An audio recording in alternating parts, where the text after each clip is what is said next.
ৰাস মহোৎসৱৰ পতাকা উত্তোলন কাৰ্যসূচীৰে আমি আমাৰ কাৰ্যসূচীৰ শুভাৰম্ভণি কৰিম। 13 দিনীয়া এই ৰাস মহোৎসৱৰ আজিৰ এই প্ৰথম কাৰ্যসূচীত নলবাৰীবাসীৰ যি উৎসাহ উদ্দীপনা দেখিছোঁ তাৰ কাৰণে সকলোকে ধন্যবাদ জ্ঞাপন কৰিছোঁ।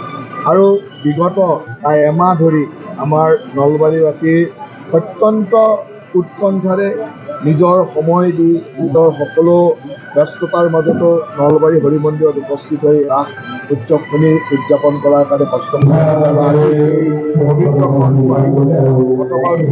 কাৰ্যসূচীৰ শুভাৰম্ভণি কৰিম। ইতিমধ্যে ৰামায়ণত ৰাম ক্ষেত্ৰত অৰুণ গগৈ আৰু নিকীনেও আহি গুৱাহাটীত উপস্থিত উপস্থিত হৈছে। গতিকে 5 বজাৰ লগে লগে আমি তেখেতসকলক আদৰি আনিম আৰু আদৰি আনি নলবাৰী ৰাস মহোৎসৱৰ শুভাৰম্ভণি কৰিম। আমাৰ শংকৰ সংঘৰ পদাধিকাৰ বাপ ডাঙৰীয়াও উপস্থিত থাকিব। গতিকে এক সুন্দৰ পৰিৱেশৰ মাজেৰে আজি নলবাৰীত 5 বজাৰ লগে লগে আমি শোভাযাত্ৰা কৰি নলবাৰী ৰাস মহোৎসৱৰ উদ্বোধনী কৰিম আৰু সেই উদ্বোধনী অনুষ্ঠানলৈকে সকলোকে নিমন্ত্ৰণ জনাইছোঁ। আৰু মই ভাবোঁ যে ইমান দিনে ৰামায়ণ চিৰিয়েলত চাই থকা ৰাম সীতাক এইবাৰ স্বচক্ষে দেখিব। গতিকে চাৰিওফালে এক দীপাৱলী সদৃশ পৰিৱেশ। মই ভাবোঁ যে অসমৰ বিভিন্ন প্ৰান্তৰ পৰা আজি লোক আহিব আৰু এক সুন্দৰ পৰিৱেশৰ মাজেৰে আমি আমাৰ 91 সংখ্যক ৰাস মহোৎসৱৰ শুভ উৎসৱ। এইবাৰ আপতৰে দীপাৱলী হ'ব, বাহিৰত আমি দেখিছোঁ কলপুলি ফুটিছে, সন্ধিয়ালৈ সাজু হৈছে।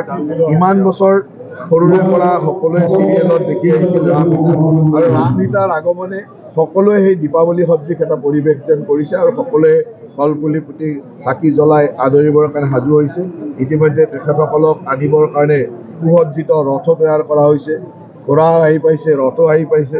গতিকে সকলো এটা উৎসৱমুখৰ পৰিৱেশ আৰু মই ভাবোঁ যে অত্যন্ত এক আধ্যাত্মিক আৰু সুন্দৰ পৰিৱেশৰ মাজেৰে ৰাম সীতা আৰু তেখেতসকলৰ সংগীবৃন্দ আৰু আমাৰ শংকৰদেৱ সংঘৰ পদাধিকাৰ বা উপস্থিত হৈ এই কাৰ্যসূচী শুভাৰম্ভ মঞ্চস্থ কৰা হ'ব।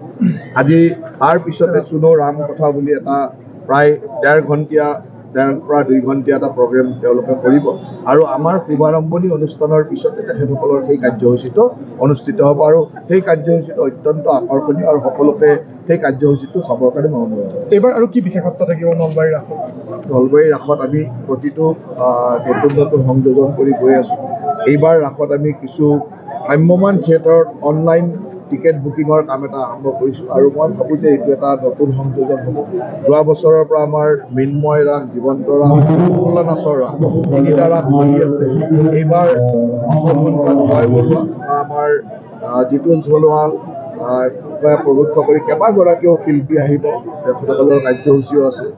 4-5খনকৈ বিদ্যালয়, মহাবিদ্যালয়, বিশ্ববিদ্যালয়ৰ কাৰ্যসূচী আছে।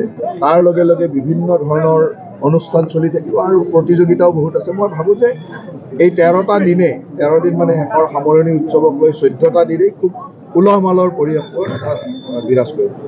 যিকোনো খবৰৰ বাবে যোগাযোগ কৰক 7099017330 অথবা 7099017990।